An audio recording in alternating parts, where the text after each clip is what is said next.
जी students, welcome back. तो हम अगले टॉपिक पे आते हैं। जी, अब हम आगे हैं सिलेक्शन स्ट्रक्चर्स पे।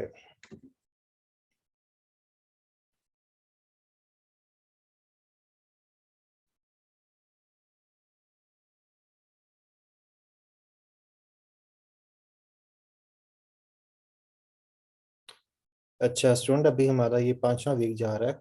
एग्ज़ाम आपके 8वें वीक के बाद होता है। तो जब एग्ज़ाम करीब होगा तब सवाल पूछेगा एग्ज़ाम से मतलब। ठीक है। तो इस वक्त जो है हमें अपने लेसन पे फोकस करना चाहिए और इसको समझना चाहिए। ठीक है। अच्छा जी, अब हम आगे हैं यहाँ पे नेक्स्ट टॉपिक पे। और ये टॉपिक है, इसको जो है मैं यहाँ पे आपको करवाऊंगा भी। और साथ में हम विजुअल स्टूडियो के ऊपर इसकी प्रैक्टिस भी करेंगे। और साथ में हमारी अगली कोशिश ये भी होगी कि बल्कि कोशिश नहीं, आप लोगों ने काम करना है, वो ये है कि मंडे तक आपको असाइनमेंट सबमिट करनी है। तो मैं इंशाल्लाह आज ही जो है असाइनमेंट LMS के ऊपर अपलोड कर दूंगा, जो कि आपने मंडे तक जो है मुझे सबमिट करनी होगी। और वो इसी सिलेक्शन स्ट्रक्चर से मुतल्लिक़ जो है वो असाइनमेंट होगी। अच्छा जी, अब स्टार्ट करते हैं सिलेक्शन स्ट्रक्चर। आपको सिलेक्शन स्ट्रक्चर को समझाने से पहले पहले मुझे ये बताना चाहिए आपको कि हमारा जो प्रोग्राम है, उस प्रोग्राम के अंदर जब स्टेटमेंट एग्जीक्यूट होती हैं तो जो उसकी एग्जीक्यूशन का तरीकाकार होता है, जो उसकी एग्जीक्यूशन परफॉर्म हो रही होती है, उसको हम बोलते हैं कंट्रोल स्ट्रक्चर। ठीक है, कंट्रोल स्ट्रक्चर मतलब ये है कि हमारा पास स्टेटमेंट्स हैं, ये कुछ स्टेटमेंट्स लिखी हैं। अब ये स्टेटमेंट्स लिखी हैं, ये एग्जीक्यूट ऐसे ही हों कि पहले ये एग्जीक्यूट हो, फिर उसके बाद ये वाली एग्जीक्यूट हो, फिर ये वाली एग्जीक्यूट हो। अब ये तरतीब भी हो सकता है कि हम यूं करना चाहें कि जी ऐसे एग्जीक्यूट हो, फिर ये वाली एग्जीक्यूट हो, फिर ये वाली एग्जीक्यूट हो। अब इस तरीके से कौन सी स्टेटमेंट कब एग्जीक्यूट होनी चाहिए, कैसे होनी चाहिए, इस चीज़ को बोलते हैं कंट्रोल स्ट्रक्चर। कि उसमें कंट्रोल क्या है एग्जीक्यूट होने का, इसको बोला जाता है कंट्रोल स्ट्रक्चर। ठीक है। तो अब ये कंट्रोल स्ट्रक्चर है, इसकी 3 टाइप्स हैं। 3 तरीके से आपका कंट्रोल स्ट्रक्चर जो है वो काम करता है। एक तरीका है that is called sequential structure. Sequential structure, ठीक है। अब ये सीक्वेंशियल स्ट्रक्चर जो है, इसमें क्या होता है, इसमें आप ये करते हैं कि आपके पास लाइन ऑफ कोड्स हैं। जैसे हमारे पास प्रोग्राम है, इस प्रोग्राम के अंदर ये कुछ स्टेटमेंट्स हैं। तो ये जो स्टेटमेंट हैं वो एग्जीक्यूट कैसे होंगी कि सबसे टॉप वाली पहले एग्जीक्यूट होगी, फिर उसके बाद अगली, फिर उससे अगली, फिर उससे अगली, फिर उससे अगली। तो एक एक करके बड़े सीक्वेंस के अंदर जो है हमारी स्टेटमेंट एग्जीक्यूट होंगी। तो इसको बोलते हैं सीक्वेंशियल स्ट्रक्चर। तो अभी तक जो है हम करते आ रहे हैं, वो सीक्वेंशियल स्ट्रक्चर का इस्तेमाल करते आ रहे हैं। ठीक है। तो अब जो है इसकी दूसरी टाइप है कंट्रोल स्ट्रक्चर की, that is called selection structure. इसके बाद हमने एक और टाइप देखनी है, दैट इज आइटरेटिव स्ट्रक्चर। उसको हम जब देखेंगे तो हमें अंदाज़ा हो जाएगा कि वो स्ट्रक्चर कैसे काम करता है। तो इसी तरीके से कंट्रोल स्ट्रक्चर हमें 3 तरह के जो है वो स्ट्रक्चर प्रोवाइड करता है। एक सिक्वेंशियल हो गया, सिलेक्शन हो गया, और इसके अलावा आइटरेटिव हो गया। तो सिक्वेंशियल स्ट्रक्चर में तो हम समझ चुके हैं कि एक एक लाइन आपकी एग्जीक्यूट होती है। अब हम जरा देखते हैं कि सिलेक्शन स्ट्रक्चर के अंदर आपकी एग्जीक्यूशन जो है वो कैसे परफॉर्म होती है। ठीक है। तो सिलेक्शन स्ट्रक्चर में ये होता है कि आपके पास स्टेटमेंट्स हैं। ठीक है। लेट्स से ये आपके पास स्टेटमेंट्स हैं। इन स्टेटमेंट्स में आपके पास कोई ऐसी स्टेटमेंट है जो कि कोई पर्टिकुलर सिचुएशन बता रही हो, कोई कंडीशन बता रही हो। अब इस कंडीशन के बेस पे हम ये फैसला करें कि जो इससे अगली वाली स्टेटमेंट है वो एग्जीक्यूट हो या ना हो। सिर्फ अगली स्टेटमेंट की मैं बात कर रहा हूँ, मैं इससे आगे वाली स्टेटमेंट की बात नहीं कर रहा। ठीक है। कि अगर हमारे पास ये वाली कंडीशन मीट होती है, तो इसके बेस पे हम ये डिसाइड करेंगे ये वाली स्टेटमेंट एग्जीक्यूट हो या फिर ये स्टेटमेंट एग्जीक्यूट ना हो। यानी कि हम ये सिलेक्ट कर सकें कि कौन सी स्टेटमेंट एग्जीक्यूट हो और कौन सी स्टेटमेंट एग्जीक्यूट ना हो, इस चीज़ को हम कहते हैं सिलेक्शन स्ट्रक्चर। कि आपकी एग्जीक्यूशन के दरमियान में ये फैसला किया जाए कि आपके पास ये सारी स्टेटमेंट्स हैं, इनमें से कौन सी स्टेटमेंट कब एग्जीक्यूट होनी चाहिए और कब स्टेटमेंट कौन सी एग्जीक्यूट नहीं होनी चाहिए, कब एग्जीक्यूट नहीं होनी चाहिए। तो इस चीज़ के फैसले को हम कहते हैं सिलेक्शन स्ट्रक्चर। तो ये जो सिलेक्शन स्ट्रक्चर है ये डिपेंडेंट होता है आपकी कंडीशन पे। कंडीशन अगर आपकी ट्रू होती है तो वो स्टेटमेंट जो है, जो सिलेक्टेड स्टेटमेंट्स होती हैं वो एग्जीक्यूट होती हैं, और अगर फॉल्स हो जाए तो फिर उस सूरत में वो एग्जीक्यूट नहीं होती। अब इन कामों के लिए हमारे पास जो लैंग्वेज हमें स्टेटमेंट देती है, उसमें एक स्टेटमेंट है दैट इज इफ स्टेटमेंट, जिसको आज हमने देखना है। दूसरी हमारे पास है इफ एल्स स्टेटमेंट, जिसको हमने देखना है। और इसके बाद स्विच स्टेटमेंट है, जिसको इन फ्यूचर हमने देखना होगा। ठीक है, तो ये हमारे पास कुछ स्टेटमेंट्स हैं जो कि हमने, जिन पे काम हमने परफॉर्म करना है। जी, कोई सवाल तो नहीं किसी का? चलिए अब हम जरा देख लेते हैं इसका।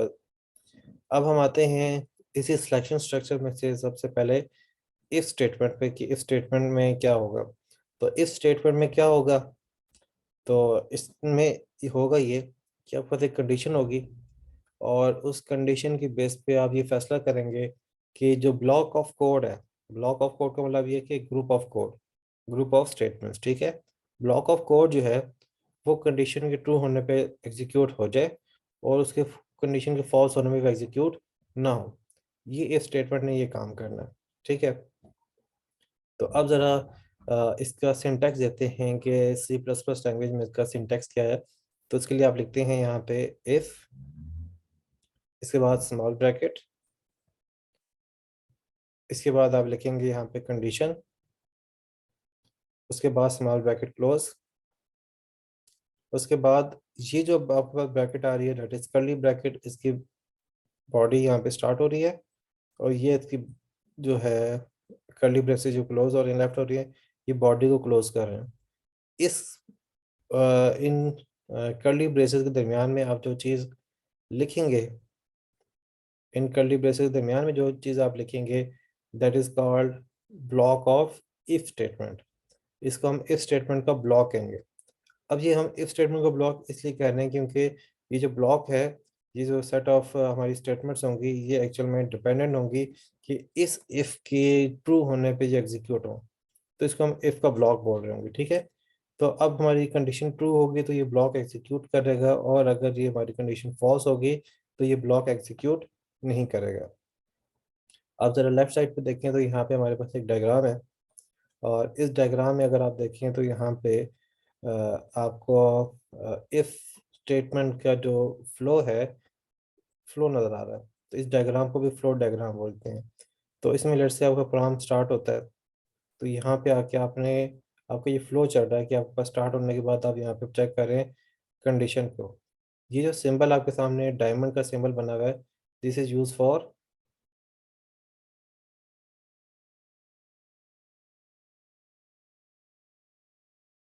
This diamond symbol is use for condition. जी काइंडली मुझे बताइएगा स्टूडेंट्स, हैंड रेज करके कि क्या आपको स्क्रीन शो हो रही है।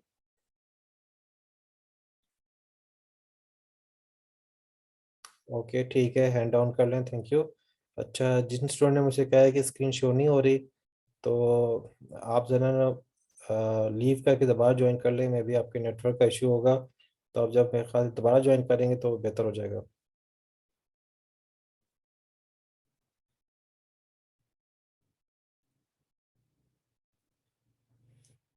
तो डायमंड की शक्ल में जब हम चीज़ होती है इसको हम कंडीशन बोलते हैं, ठीक है। अब यहाँ पे आपके पास एक कंडीशन है। अब इस कंडीशन से देखें आपके पास दो रास्ते निकल रहे हैं, एक ये रास्ता निकल रहा है और एक दूसरा ये रास्ता निकल रहा है। तो इसमें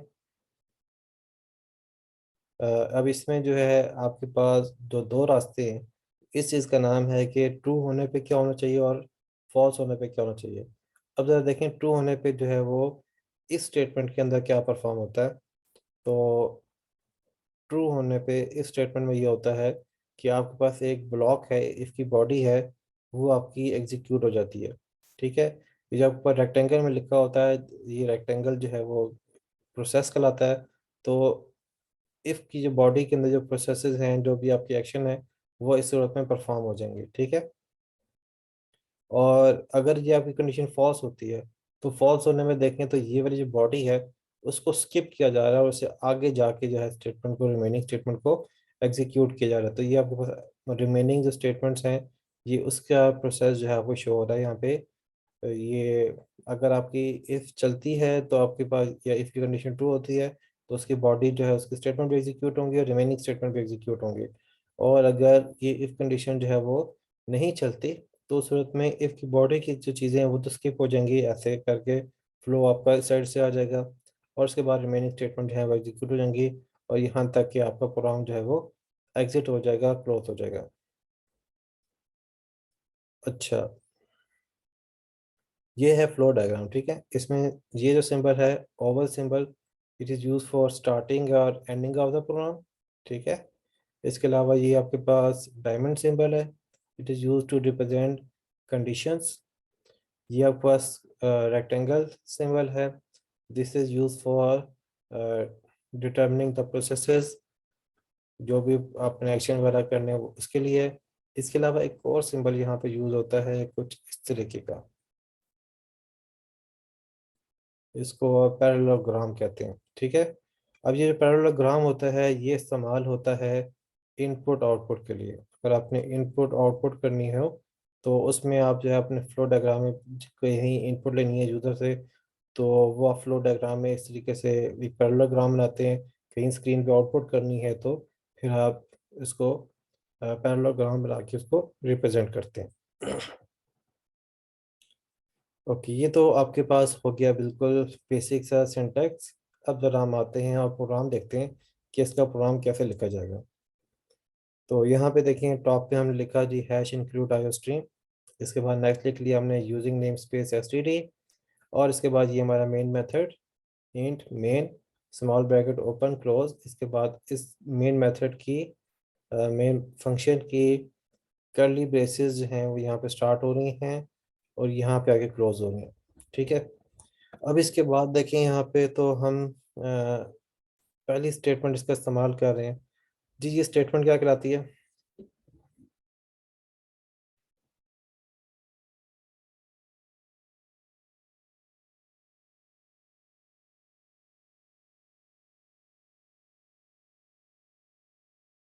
एक्सीलेंट, इब्तिसाम अली ने मुझे बिल्कुल सही आंसर किया। इसके अलावा भी करेक्ट आंसर मुझे रिसीव हो रहे हैं। इसको डिक्लेरेशन कहते हैं। तो यहाँ पे हमने एक मेमोरी डिक्लेयर की, that memory is called number,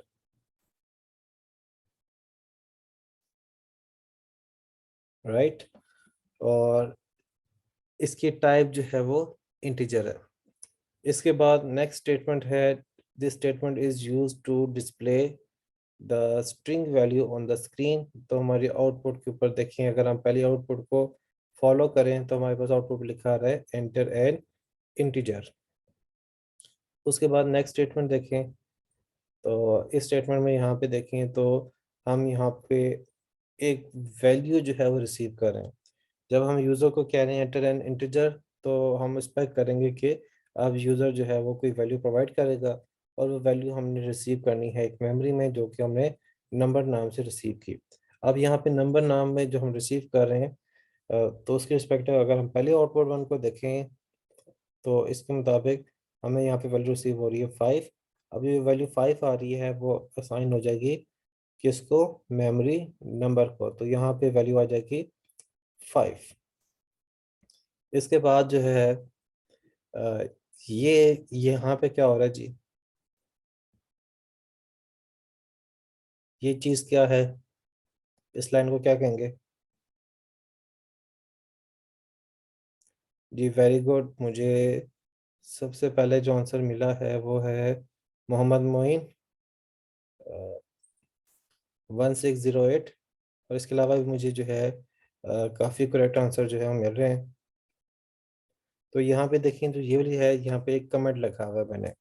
तो कमेंट इसलिए लिखा हुआ है ताकि पता चल जाए कि यहाँ पे हम यहाँ पे नीचे क्या करने लगे हैं। हम यहाँ पे एक इफ स्टेटमेंट इस्तेमाल कर रहे हैं, उसका पर्पज़ ये है कि हम उसमें से ये डिटरमिन कर सकें, ये फाइंड आउट कर सकें कि पॉजिटिव वैल्यू क्या है, ठीक है। तो ये उसके रिस्पेक्टिव जो है कंडीशन लगी हुई है। अब यहाँ पे आपके सामने ये इफ स्टेटमेंट है। इस इफ स्टेटमेंट में देखें इसका syntax, I F small letters में, फिर इसके बाद स्मॉल ब्रैकेट, फिर ये कंडीशन लगी हुई है। ये कंडीशन क्या है, इसमें हम कह रहे हैं, हम यहाँ पे एक कंपैरिजन ले रहे हैं, एक रिलेशन ऑपरेटर इस्तेमाल कर रहे हैं कि जो वैल्यू है वो जीरो से ग्रेटर है। अगर तो वो जीरो से ग्रेटर होगा तो वो ट्रू रिटर्न करेगा, यानी कि हमें यहाँ पे वैल्यू ट्रू मिलेगी। और अगर तो वो ग्रेटर नहीं होगा तो फिर उसमें क्या होगा, फॉल्स होगी। अब इसमें कंडीशन के ट्रू होने पे ये स्टेटमेंट जो है, जो इसके ब्लॉक में लिखी हुई है, जो ये वाली बॉडी आपकी इसकी if की है, इसके अंदर की स्टेटमेंट लिखी होंगी, इसको ब्लॉक कहेंगे। ये जो ब्लॉक में लिखी हुई है, जो ब्लॉक के अंदर लिखी हुई है, वो स्टेटमेंट एग्जीक्यूट होंगे। और जो ब्लॉक के अंदर नहीं लिखी हुई है, मतलब ये कि आउटसाइड पे हैं, तो उनका ब्लॉक से कोई ताल्लुक नहीं है। कंडीशन जो है वो किस पे अमल दरामद होती है, आपके ब्लॉक के ऊपर अमल दरामद होती है। तो कंडीशन के ट्रू होने में ये स्टेटमेंट एग्जीक्यूट होगी। अब कंडीशन फॉल्स होती है तो ये स्टेटमेंट एग्जीक्यूट नहीं होगी। अब हम इसी कंडीशन को, इसी सिचुएशन को देखते हैं कि हमारे पास वैल्यू आ गई है 5, 5 ग्रेटर देन 0, कंडीशन हमारी क्या होगी, ट्रू। अब कंडीशन ट्रू होगी तो क्या होगा कि ये स्टेटमेंट एग्जीक्यूट होगी। जब ये स्टेटमेंट एग्जीक्यूट होगी तो आपके पास दिखाएगा you enter a positive number. ठीक है, तो यहाँ पे पॉजिटिव नंबर जो है आपके पास, यहाँ पे तो मेरा ख्याल इंटीजर लिखा हुआ है, लेकिन आउटपुट में क्या होगा, यहाँ पे लिखा हुआ है you enter a positive number. और इसके बाद देखिए वो नंबर की वैल्यू शो हो रही है, और ये नंबर की वैल्यू आपको यहाँ पे शो हो रही है। ठीक है। हाँ जी, इसके बाद जो है इस ब्लॉक के बाद अगले देखिए तो यहाँ पे रिमेनिंग स्टेटमेंट है, और ये स्टेटमेंट लिखी है this statement is always executed. तो आप देख सकते हैं यहाँ पे अगले ये भी लिखा हुआ है this statement is always executed. तो ये हो गया आपके पास इस स्टेटमेंट, और स्टेटमेंट लिखना आपको आ गया, कंडीशन का पता चल गया कि क्या होती है, और उसका कैसे एक्शन हो रहा है वो नज़र आ गया। अभी यहाँ पे हमने वो केस देखा है जिसमें कंडीशन हमारी ट्रू हो गई। ठीक है। अब जो है ज़रा हम दूसरी आउटपुट देखते हैं, जिसमें हमारी जो कंडीशन है उसको हम दूसरे पर्सपेक्टिव के अंदर भी व्यू कर लेते हैं।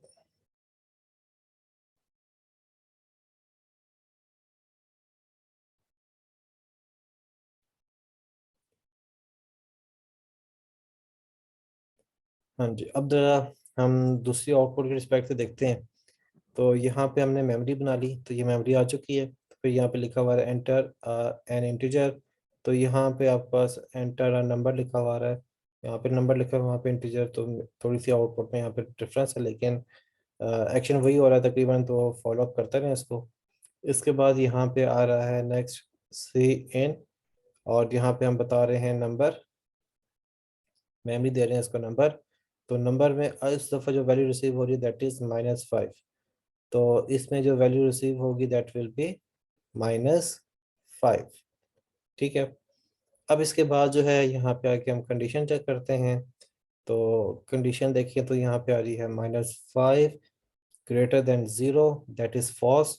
फॉल्स होने की सूरत में ये स्टेटमेंट जो है एग्जीक्यूट नहीं होगी। तो आप यहाँ पे देख सकते हैं, यहाँ पे नहीं लिखा आ रहा you entered a positive integer, अब यहाँ पे लिखा हुआ नजर नहीं आ रहा। ठीक है।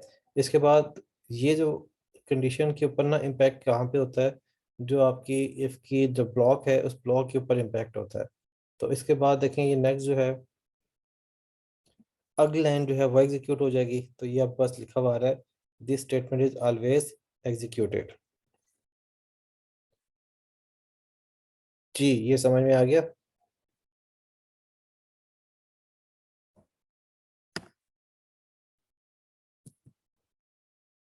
Okay good.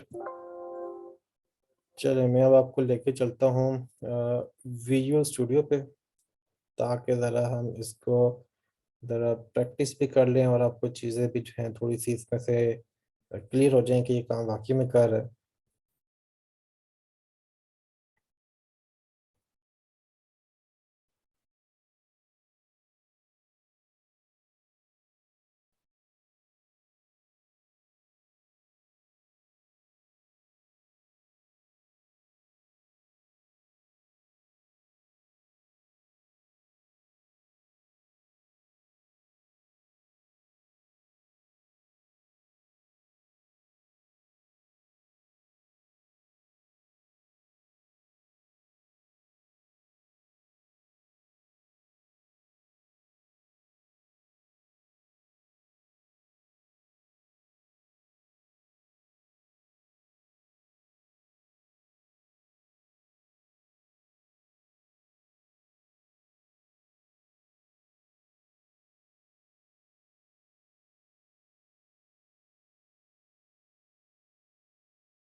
ओके जी, विजुअल स्टूडियो मेरा ओपन हो गया है। अब ज़रा हम एक प्रोग्राम बनाते हैं। तो हम स्टार्ट करते हैं hash include iostream using namespace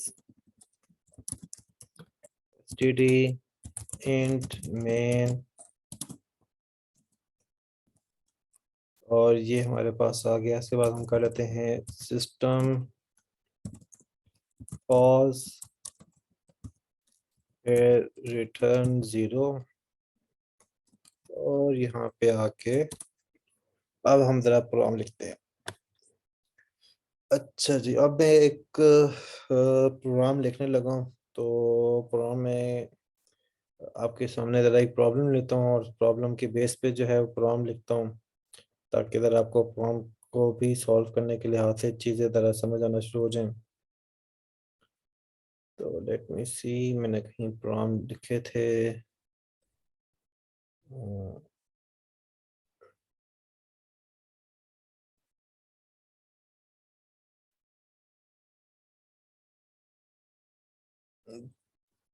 जी, इसको ज़रा मैं जूम करता हूँ। हाँ जी, अब आपके सामने एक प्रोग्राम, ये कुछ प्रोग्राम लिखे हुए हैं, ये आपके असाइनमेंट के अंदर मैंने देने हैं। तो उसमें से जो ये पहला प्रोग्राम है, ज़रा ये मैं आपको बताता हूँ कि ये कैसे करना है। तो यहाँ पे आपके लिखा हुआ है take values of length and breadth of rectangle from user. Value आपने हासिल करनी है लेंथ की, ब्रेड्थ की, जो कि एक रेक्टेंगल के लिए होगी, यूजर से। ठीक है। Check if it is a square और नॉट। आपने चेक करना है कि स्क्वायर है या नहीं है। अच्छा, मुझे बताएं कि कैसे पता चलेगा एक रेक्टेंगल जो है वो स्क्वायर है या नहीं है। जिसका करेक्ट आंसर, पहला करेक्ट आंसर होगा, मैं इसका नाम लेके बता दूंगा कि क्या कैसे होगा। कैसे पता चलेगा कि एक रेक्टेंगल जो स्क्वायर है या नहीं है। एक्सीलेंट जी, सिबा ने मुझे आंसर किया है पहले। और वो कह रही हैं कि अगर लेंथ इक्वल हो विड्थ के, यानी कि हमारी ब्रेथ है यहाँ पे। तो अगर लेंथ और जो है वो ब्रेथ के इक्वल हो, तो इसका मतलब ये है कि वो क्या होगी, वो रेक्टेंगल जो है वो एक्चुअल में स्क्वायर होगा। तो बिल्कुल सही कहा आपने, वेरी गुड। तो अब यही प्रॉब्लम जो है, इस चीज़ को हमने, इसका सोल्यूशन जो है वो हमने डेवलप करना है।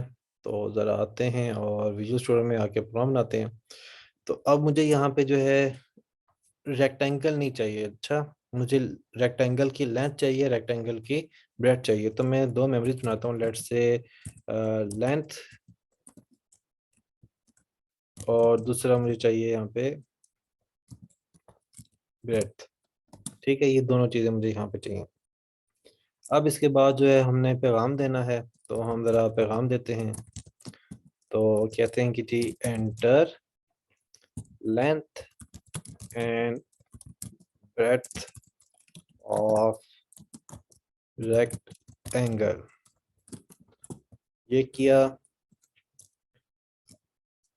जी। इतना सा मैंने काम किया है। उसके बाद मैं ज़रा रन करके इसको चेक कर लूँ कि सही काम हो रहा है।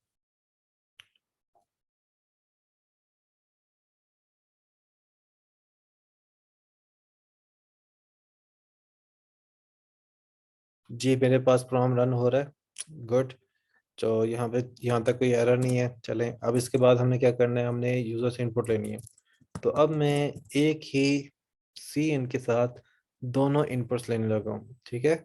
एक में यहाँ पे लेंथ की स्पेलिंग में एरर लिखे हुए हैं, तो उसको ठीक कर लेते हैं। तो यहाँ पे मैंने लिख दिया जी लेंथ, और दूसरा मैंने एक ही इसी एक सी आउट सी इन के साथ जो है मैंने दो वैल्यूज जो है वो यहाँ पे हासिल कर ली। ठीक है। तो ज़रा इसको हम डिस्प्ले करवा लेते हैं कि ये वैल्यू जो हैं लेंथ, और साथ में हम लेंथ की वैल्यू को डिस्प्ले करवा लेते हैं, ताकि ज़रा हमें भी पता चल जाए कि हम सही काम कर रहे हैं। फिर इसी तरीके से द ब्रेथ और हम यहाँ पे ब्रेड्थ को जो है डिस्प्ले करवा लेते हैं और इसको चेक कर लेते हैं। अच्छा, मैंने इससे पहले जब रन किया था तो आपको आउटपुट नहीं शो करवाई थी, अब मैं आपको आउटपुट शो करवाऊंगा इस दफ़ा। तो जी, मेरे पास आउटपुट आ गई है, लेकिन अभी आपको शो नहीं हो रही होगी। तो जी, ये लें, अब आपको ये शो हो गया, ठीक है। अब यहाँ पे देखें, ये आ रहा है मेरे पास enter length and breadth of rectangle. अब क्योंकि मैंने एक ही लाइन के अंदर एक ही सी इन की मदद से दो एक्सटेंशन ऑपरेटर इस्तेमाल करके यहाँ पे इनपुट लेने की मैं कोशिश कर रहा हूँ। तो अब यहाँ पे इनपुट लेते हुए मेरे पास दो तरीके हैं। वो जो दो तरीके हैं एक्चुअल में, वो दो तरीके इसलिए हैं क्योंकि हमारे पास इनपुट लेने के लिए दो डेलीमीटर्स या डीलिमिटर्स मौजूद हैं। एक डीलिमिटर होता है जिसको हम एंटर बोलते हैं, या एंटर से बेहतर लफ्ज़ है इसकी नेक्स्ट लाइन। एक डीलिमिटर इसका नेक्स्ट लाइन है, और दूसरा डीलिमिटर जो है इसका स्पेस है। तो ये दो डीलिमिटर जो है वो यहाँ पे हैं। तो मैं दोनों तरीके से ज़रा आपको यहाँ पे भी करके जो है वो बताता हूँ। तो अभी पहला तरीका तो यही है कि जो हम नेक्स्ट लाइन वाला काम करते हैं, ज़रा हम उसी को व्यू करते हैं। तो यहाँ पे देखें, लेंथ के लिए मैं वैल्यू रखता हूँ जी यहाँ पे 10, एंटर। अब ब्रेड्थ के लिए मैं यहाँ पे वैल्यू रखता हूँ जी 17, एंटर। तो देखिए, लेंथ में वैल्यू आ गई हमारे पास 10, ब्रेड्थ में वैल्यू हमारे पास आ गई 17, ठीक है। अच्छा जी, मैं एक दफ़ा दोबारा से ज़रा रन करता हूँ इसको। आपके वीडियो स्टूडियो पे आके मैंने इसको दोबारा से इसको किया रन। अब रन हो गया ये। तो रन होने के बाद ज़रा मैं आपको दोबारा से स्क्रीन पे लेके जाता हूँ। जी, अब दूसरा डेलीमीटर मैं यूज़ करने लगा हूँ स्पेस का। तो अभी लेंथ के लिए पहली वैल्यू जो है वो जो हम रिसीव कर रहे हैं वो लेंथ में रिसीव कर रहे हैं, तो उसके लिए हम वैल्यू रखते हैं जिस दफ़ा 31। इसके बाद मैंने दी यहाँ पे स्पेस। स्पेस देने के बाद अब मैं दूसरी वैल्यू देने लगूँ। तो दूसरी वैल्यू में देता हूँ जी यहाँ पे 53, और इसके बाद मैंने एंटर दबाया। तो देखें, यहाँ पे मैंने एंटर दबा के दो वैल्यूज़ नहीं दी, बल्कि इसके दरम्यान में स्पेस दे दी। तो इसमें जो है आपकी जो एक्सटेंशन ऑपरेटर है उसकी दो डेलीमीटर्स हैं। तो वो डेलीमीटर्स क्या हैं कि वो आपकी पहली वैल्यू उठाता है, उसके बाद आपको यहाँ पे स्पेस मिलती है। तो उस स्पेस के बेस पे वो समझ आता है कि इससे पहले वैल्यू इसकी मुकम्मल हो गई है। इसके बाद जो है वो दूसरी मेमोरी के लिए वैल्यू जो है वो उसने आपको प्रोवाइड की जा रही है, तो वो दूसरी मेमोरी की वैल्यू जो है वो यहाँ से हासिल करता है। तो इस तरीके से लेंथ में वैल्यू आपके पास आ गई 31, ब्रेड्थ में आपके पास वैल्यू आ गई 53।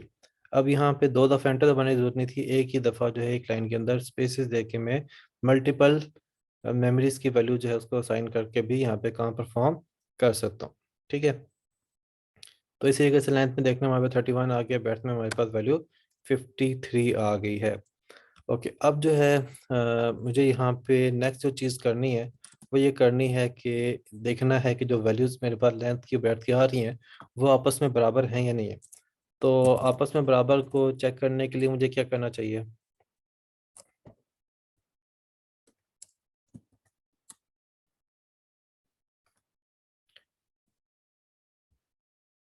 जी, लेंथ और ब्रेड्थ को मैंने आपस में चेक करना है कि बराबर है या नहीं है।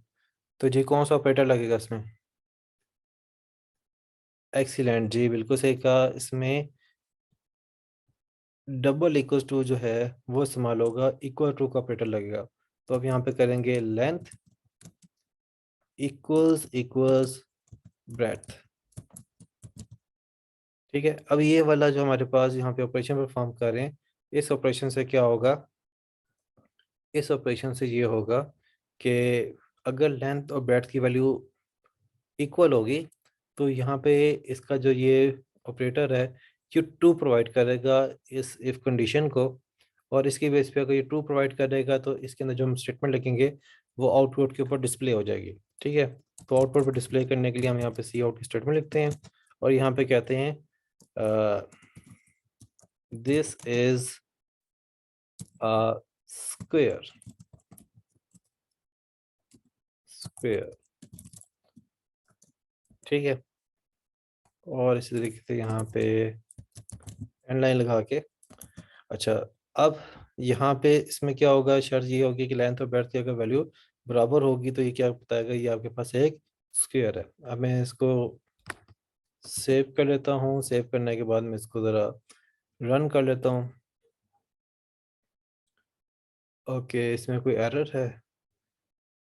ओके, एरर ये है कि मेरा प्रोग्राम जो है वो बैक एंड में चल रहा है। मैंने उसको क्लोज किया और इसके बाद दोबारा से मैं रन करता हूँ। जी ये लें, अब रन करते हैं। ओके, अब एरर नहीं आया, अब ये चल पड़ा है। तो अब मैं ज़रा आपको इसकी स्क्रीन दिखाता हूँ। जी ये आपकी जो है वो स्क्रीन आ गई। तो इसमें देखें हम यहाँ पे लेंथ प्रोवाइड करते हैं, अभी बड़ी आसान सी करते हैं। मैं कहता हूँ जी इसकी 5017 इसकी लेंथ है, और इस तरीके से 5017 जो है उसकी ब्रेड्थ है। एंटर दबाया तो देखिए लेंथ आ गई हमारे पास 5017, ब्रेड्थ आ गई 5017। और यहाँ पे कंडीशन के ट्रू होने की वजह से यहाँ पे लिखा हुआ है दिस इज अ स्क्वायर। ठीक है, तो मैं आपको ज़रा दोबारा लेके चलता हूँ जी विजुअल स्टूडियो पे, और मैं इस वाले प्रोग्राम को बैकएंड से बंद कर लेता हूँ। ओके, अब जो है इसको मैं दोबारा रन करता हूँ। दोबारा रन किया, अब मैं इसकी स्क्रीन आपके सामने शो करता हूँ। जी ये स्क्रीन आपके सामने आ गई। अब जो है यहाँ पे वैल्यू जो है मैं डिफरेंट करता हूँ। तो लेट्स से यहाँ पे मैंने करता हूँ जी 123 124। तो क्या होगा जी?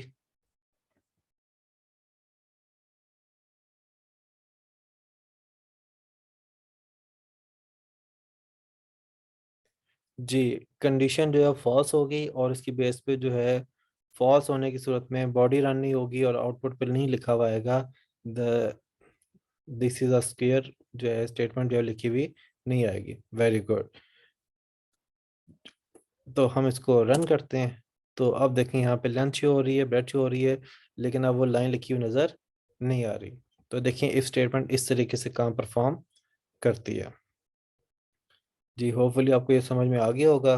तो अब आप लोगों ने ये करना है कि आप लोगों ने अपनी अटेंडेंस मार्क करनी है। जल्दी से आप लोग सारे अपनी अटेंडेंस मार्क करें।